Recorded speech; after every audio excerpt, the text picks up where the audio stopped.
Okay, so I watched this interesting video titled H-1B Scam Exposed, How We Import Cheap Unskilled Labor. I'm watching that on my laptop here.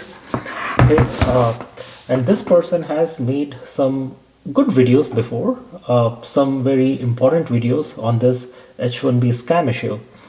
And I appreciate her work, okay, because I think H-1B visa has been misutilized. It has been exploited by some people, uh, and she has been working on exposing some of these scams, or so she thinks, and which is a good thing to do because nobody wants the whole community's name to be tarnished because of some few bad apples, right?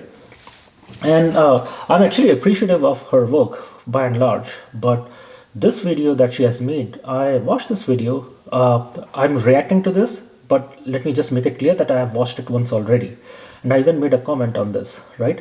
But I will watch it again and I will give my comments because I think because she's in that flow of addressing topics like this, she is now saying many things in this video that she is not really informed about. I have not made many reaction videos, maybe 3 to 4 reaction videos before. I largely focus on the content that I make myself, but sometimes it is important to enlighten people or educate people on things where you think you are more informed, right? And the link for this video to which I'm reacting is given in the description below. So let's see what With regard to our H-1B investigation, I am so excited to share what we are uncovering. In the meantime, keep the tips coming. And I say this knowing that I guess I'm a glutton for punishing myself and never having any free time because it's another full-time job just going through all of these emails. But email us if you have any tips. saratips@blazemedia.com. Guys, I love you, but please just keep them to actual tips and not just thanks, great job. I am drowning in these tips and I want to make sure that I don't miss actual tips, but we have been finding some very curious information. We've got one video in edit that we're just waiting to get done and release, and we'll get it out to you guys as soon as we can. But with regard to this subject, it's something that obviously everyone is concerned about, everyone is talking about, and I don't want to leave it alone. And so one of the arguments that you often hear about getting rid of H-1B visas is that it allows companies to import cheap labor. Now, on the surface, that's not supposed to be the case, right? The system is supposed to only bring people who the employer can agree would pay a prevailing wage. And so the prevailing wage would be the minimum that a foreign worker can be paid. It's set by the Department of Labor. Now, I will say, number one, I don't believe there's a mechanism to double check that pay is happening, which is where all of the fraud is taking place most of the time. But it turns out those protections, even with those protections set as they are not nearly good enough because it hasn't kept up with the job market.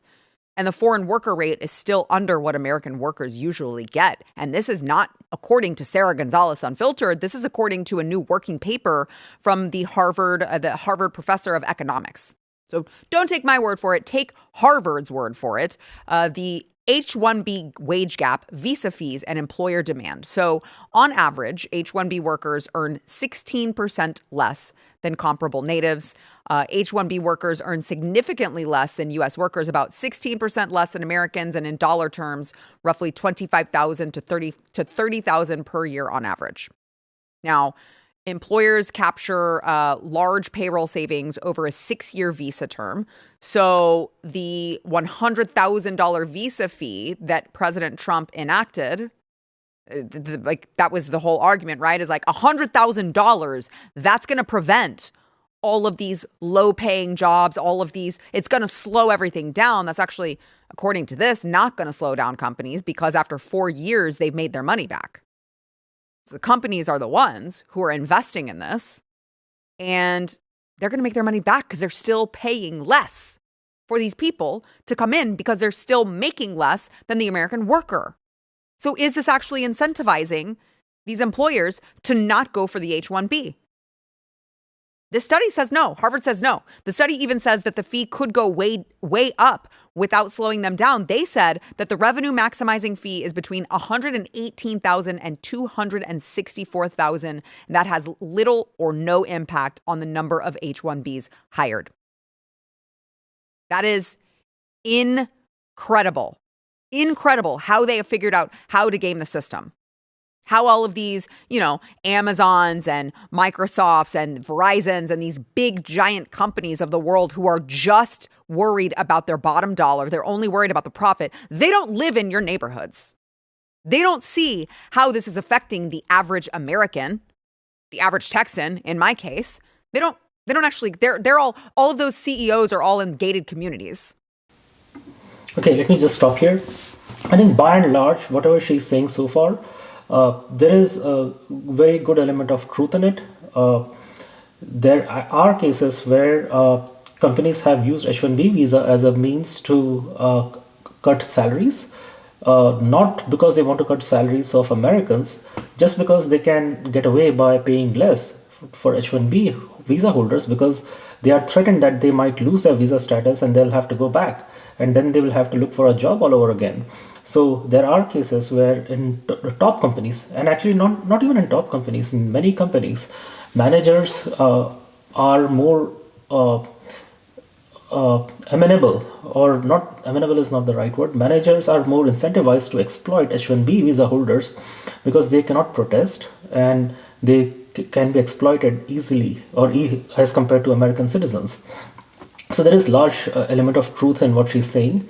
And this Harvard study by a Harvard professor, it's a working paper, right? So it has not been peer reviewed as yet. Only when it gets published can we actually rely on it.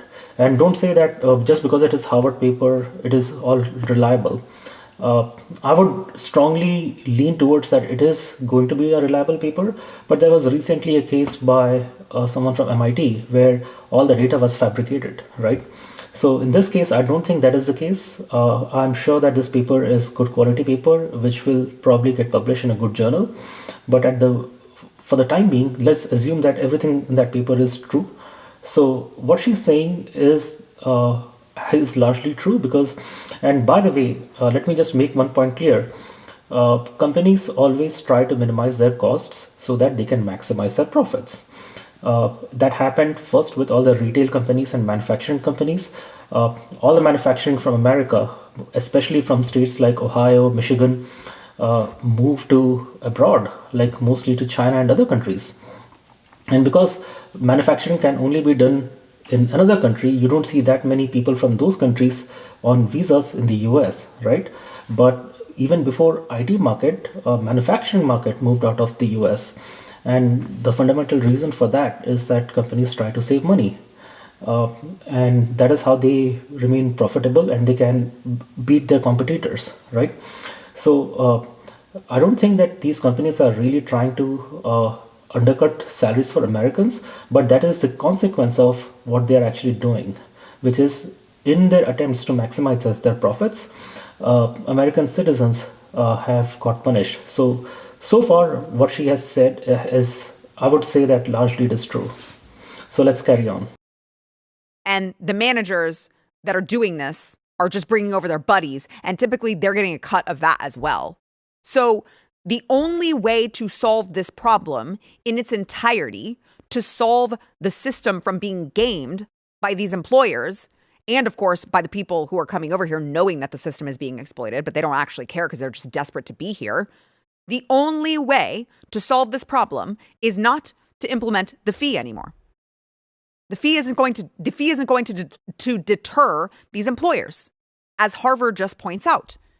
I think there is some misunderstanding. The fee, that $100,000 fee, I think that is what she's referring to.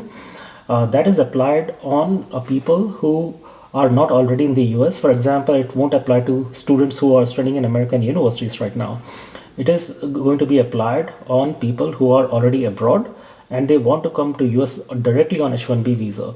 Now, what incentive do you have? Any company, what incentive do they have if they have to pay $100,000 to bring a foreigner into America directly from abroad, right?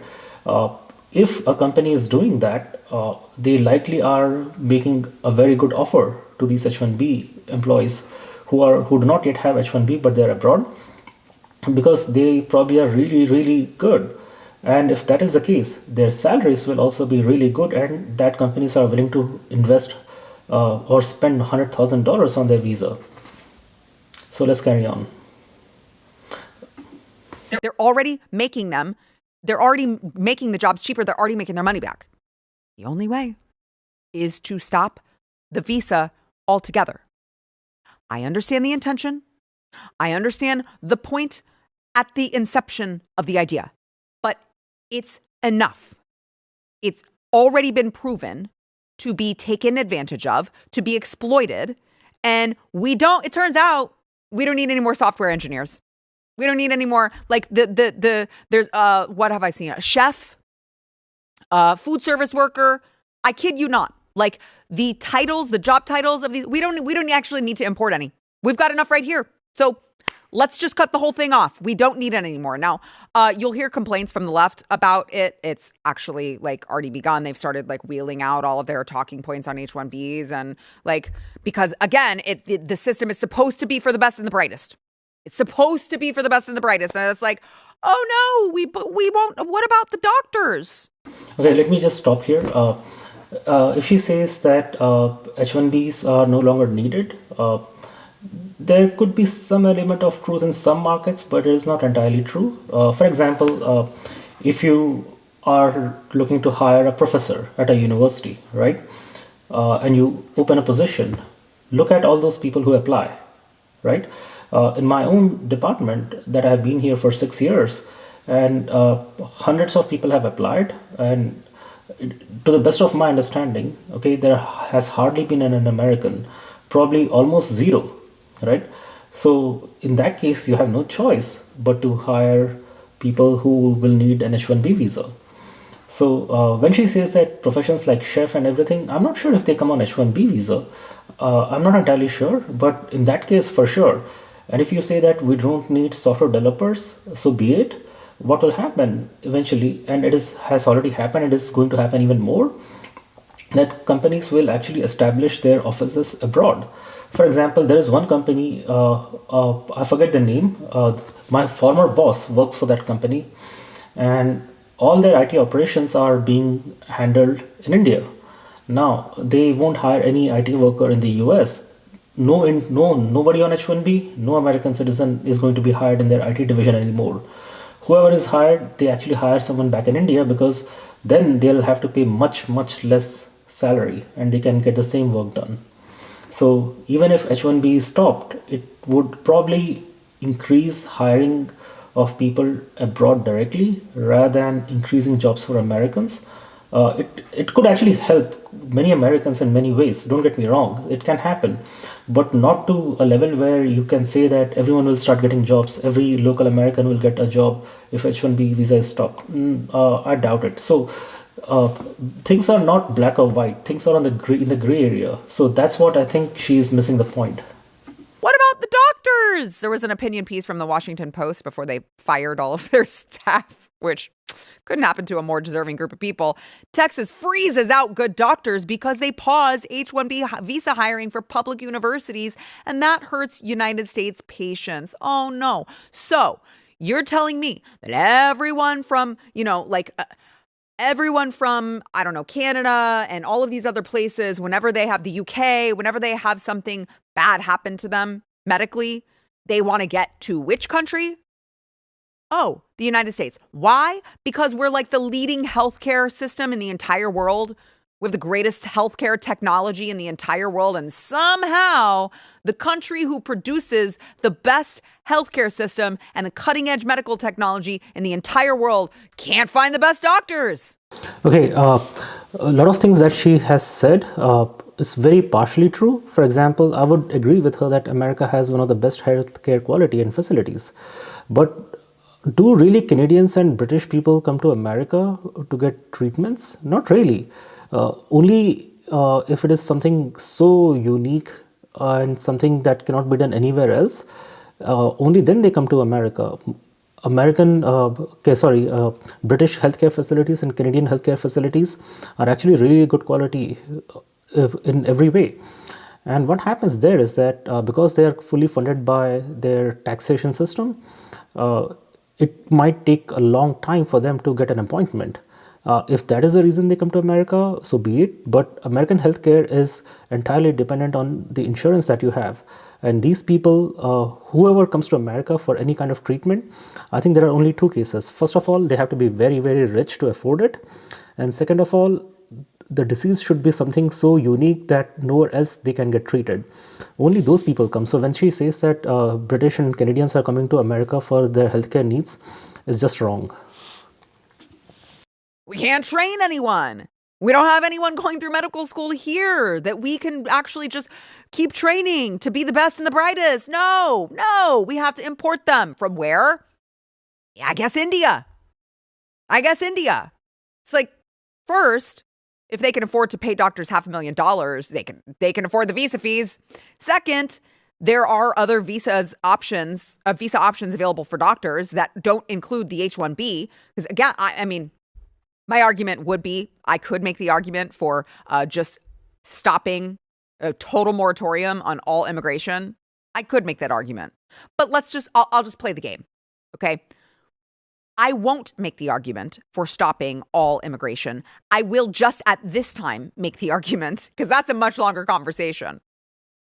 This argument is doctors can already come over on several other different types of visas. It doesn't have to be the H-1B, but also, on top of that, let me just give you this.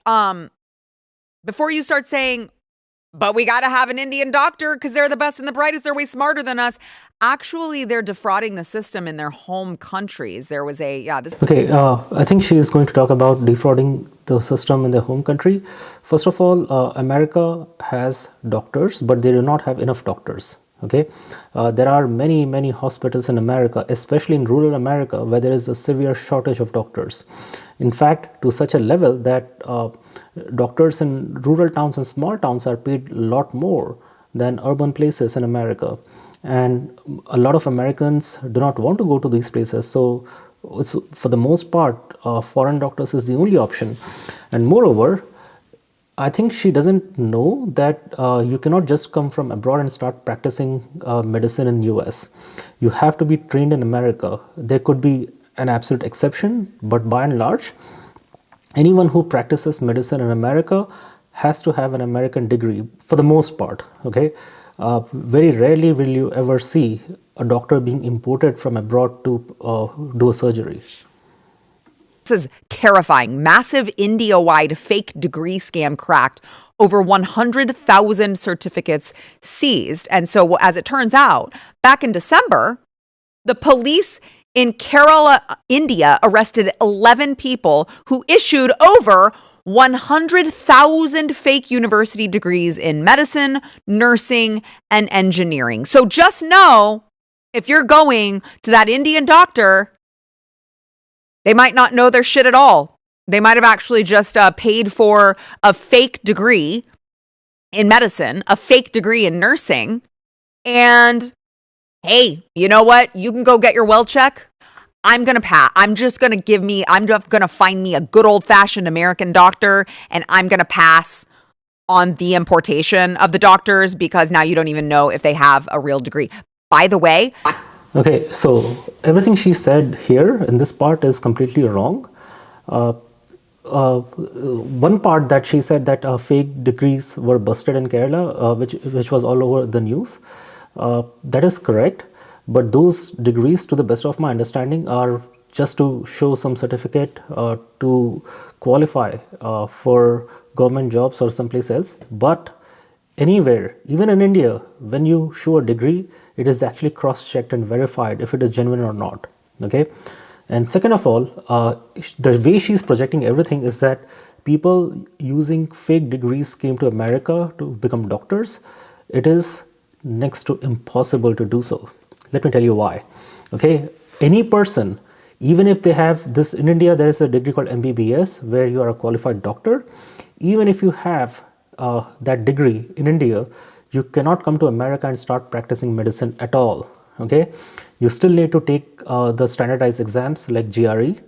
You need to have a decent score. You need to show your transcripts. You need to show letters of recommendation. Let's assume that all of these are still fake. Let's say letters of recommendations are fake, transcripts are fake, everything is fake, right? And they somehow trick their way to get admission at an American university. By the way, you cannot just start medical school out of nowhere if you are coming from India. You have to enroll in a master's program. For example, someone I knew went for masters in public health, MPH, I think, and he became a cardiologist in America. He started his master's program with me, along with me. We both joined our universities at the same time. So first of all, you have to enroll in a master's program, and you will not get admission unless and until you have a certain score in the standardized exam. So he scored that much to get in, right? Then you need to finish your master's.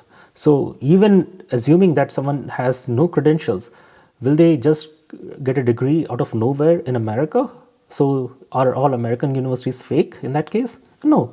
So then they have to get their master's, and while they are going through their master's program, they have to take these USMLE exams in America, which are called step 1, step 2 for medical school, right? And then once you pass those exams, USMLE exams, with a very high enough score, then you are matched with a medical program, and then you go through training for MD in America, right? So you have to go through excessive training and school, and then you have to pass all those exams in America. Okay, American exams in America to practice medicine here. So any doctor that you see in America, let me challenge you that any doctor, wherever, I think she is also in Dallas-Fort Worth area. So look for any hospital or any clinic and look for doctors who look visibly Indian, right? Look at their profile, full profile. It's very likely that they went to medical school in India, but then they did their residency in America. Okay, they passed all those exams in America, and those requirements to pass those exams are very, very high. So just because you had a fake degree there, you cannot just come and pass those exams in America. It's next to impossible, and these exams are very, very tough. I know because in my own family, I have 3 doctors. 2 of my cousins are doctors, and my sister-in-law is also a doctor. One of them is an ophthalmologist, one is a critical care physician and pulmonologist, and one is a psychiatrist, right? And I have seen them going through medical school system. By the way, they all went for undergrad and their medical school in the US, but to qualify through those USMLE exams and step 1, step 2, step 3 exams and all those things is very, very difficult. Okay, so just because she says that these people showed fake degrees and are practicing medicine in America is pretty nonsensical. By the way, this is not limited to just those particular areas and industries. All of the tips that we have coming in, there are so many of them that are like, let me tell you about this place. They have a fake, accreditation scam. They've got fake schools. They've got fake degrees. They are coming over here committing fraud. So now the question is, how many? Okay, if she says that they are coming to America committing fraud, I'm sure that happens to some level, but as though some examples represent the whole population, it's very, very wrong. Okay, and especially for doctors, I can vouch for them. Okay, there would hardly be any doctor who came here on a fake degree. Why am I saying hardly any doctor? Virtually no doctor would be here on a fake degree who is practicing medicine in America in an American clinic or a hospital. How many of these people are here with fake degrees, who already have established medical practices, who are currently here right now, who have no idea what the they're doing? Everything she just said is just wrong. She's just saying whatever she comes to her mind. It's just not true. Okay, if someone puts their own fake clinic, it can easily be detected. You need to have a certification to practice, right? And go for any established hospital or clinic. All the doctors are highly qualified. That's what I would like to find out. USCIS apparently is asleep at the wheel. Is any federal entity, is any organization, is any association going to actually look into this? It's rather alarming to me. Am I being dramatic? It's rather alarming to me that we're importing people who have just faked medical degrees. That's kind of a bad idea. Okay, if you are alarmed, be alarmed because whatever you think in this regard is just wrong. It's not happening at all. I would just say maybe I just have high standards. You guys let me know in the comments. Okay, so I let you know in my comments, not on your YouTube channel. I actually wrote a comment there, but in a reaction video, I have explained everything. So when it comes to doctors, especially, she doesn't know what she's talking about. It's just wrong. And many other videos, when she's trying to detect possible fraud, I think she's spot on. She could be on the right track, but here it's just wrong. Okay, so thank you for watching. Jai Hind and God bless America.